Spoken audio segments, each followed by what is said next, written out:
আরে ছোট, আমাকে একটু মাছটা রান্না করে দিবি রে। পারবো না, আমি তো তোমার চাকর নাকি? তোর দাদা চাষ করতে যাবি, তাই আমি দেবো রে।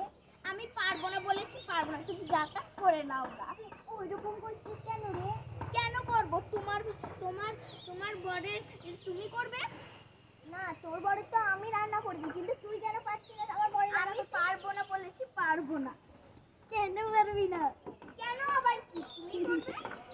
কেন আমি করব? এই তুই ঝামেলা করছিস কেন? আমি তো কোনো সমাধান করে দেবেন না, আর বকর বকর করলে হবে না। এমনি করে দেবো। অফ করো।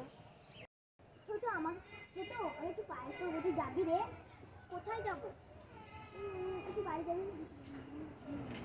না না, আমি রান্না করে দিচ্ছি। ঠিক আছে। এবার আমি বন্দি হাতে বিষ মিশিয়ে খাইয়ে দেবো। মেরে ফেলবো বুড়ো।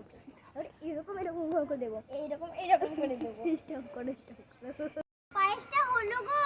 না গো, এখন তো রান্না শুরু হলো, এবার দিলাই ছোট আসছে। এই নাও পায়েসটা নিয়ে কর্মশাইকে দাও গা তোমার। কে রান্না করে দিল? ছোট রান্না করে দিচ্ছে। স্টপ করে তো আমি মনে মনে এরা আমি খাবো না।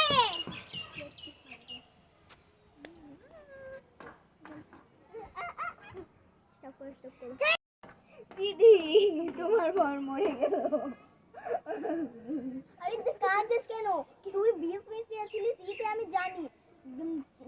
তোর বিয়ে ওই তোর পায়েস রান্না আমার স্বামী খায়নি, দিয়ে কুকুরের স্থানে ফেলে দিয়েছে, কুকুরটা খেয়ে মরে গেছে। বুঝেছিস? কান্নার কোনো দরকার নেই। তোর মতন মানুষ আমি এই দুনিয়ায় কখনো দেখিনি। হবে না।